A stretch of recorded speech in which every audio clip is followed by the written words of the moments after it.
Hello, I'm Sam from Sound on Sound magazine. Anaheim, California is where thousands of people flock every year to meet their favourite wacky characters, enjoy some winter sun, get thoroughly overexcited and spend a lot of time queuing.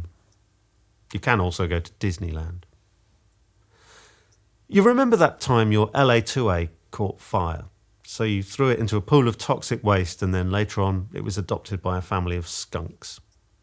If so, you'll be right at home with Audioscape's Trainwrecked series, which they showed at NAMM. This is what guitar makers call a heavy relic finish, and it doesn't really matter what you or I think of it because they're already sold out. It actually reminds me of some of the NAMM hotels I've stayed in. At the other end of the scale, Cranborne Audio launched something particularly new and shiny.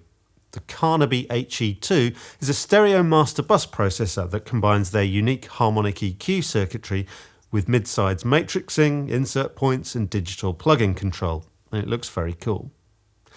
Not to be outdone, Wes Audio was showing their NG Tube EQ, which is a 4-channel inductor-based stereo EQ with both valve and solid-state output stages. Plug-in control is a major feature here too. There was a NAMM debut this year for an Italian company called Teknosign. Their Box Line is a modular system of half and quarter rack width units with a striking colour scheme, and they're all powered from 24 volts for extra headroom.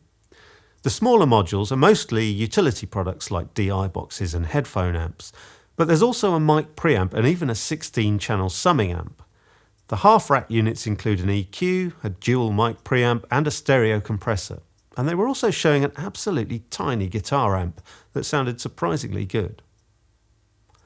Phoenix Audio also had a new summing mixer called the Scion, as well as the Ascent 500 series mic preamp. And more new in 500 series, there were 3 new modules from Harrison, a mic preamp, a 3-band parametric EQ with filters and a VCA compressor. Soyuz microphones introduced something that's not a microphone. It's a mic preamp called the Lakeside. It uses their own custom transformers and it's apparently the first in a new series of outboard gear. Stay tuned. 2024 is the 55th anniversary of Automated Processes Inc. and they're celebrating with limited edition white versions of several products, including the 2408 console, which all looked stunning. They were also showing off their new TCS-II channel strip, which features classic API preamp, compressor and EQ circuits in a single 1U rack unit. Happy birthday, API. Talking of channel strips, Elysia was showing a prototype of their Channex Studio, which is going to be a recallable input channel. It looks very neat, but don't hold your breath as it's not slated for release till the end of the year. I've been saying for about 15 years now that someone should make an audio interface with old-school transformer-based mic preamps. Neve finally did it with the 88M, and now Heritage Audio have joined the party with their i73 Pro range. These are desktop interfaces that actually have the transformers poking out of the top of the unit, and the preamps have an output trim control so you can drive them hard without overloading the converters. They certainly look the part. I'm looking forward to trying them out.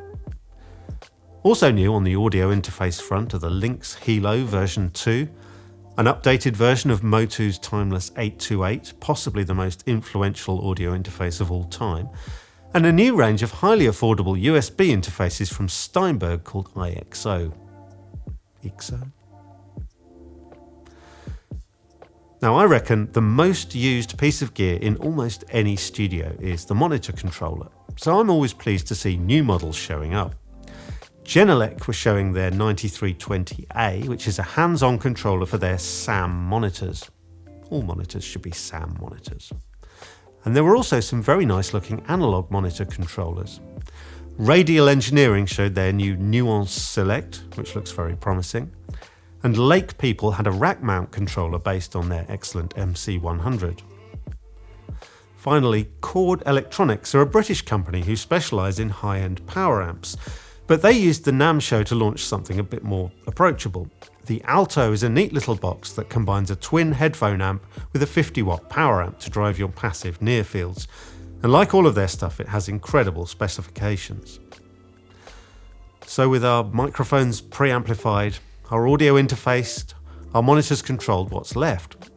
Well, you might need to give the client something to do while you gaze lovingly at your new hardware. So why not sit them down inside a giant fiberglass egg? The Solodome is a plush-lined studio chair with its own personal sound system. It looks like a novelty, but it is incredibly comfortable. And yes, the lining is washable. It starts at around £4,000, and I was told they took over 100 orders at the NAMM Show alone. There are times when I think I'm in the wrong business.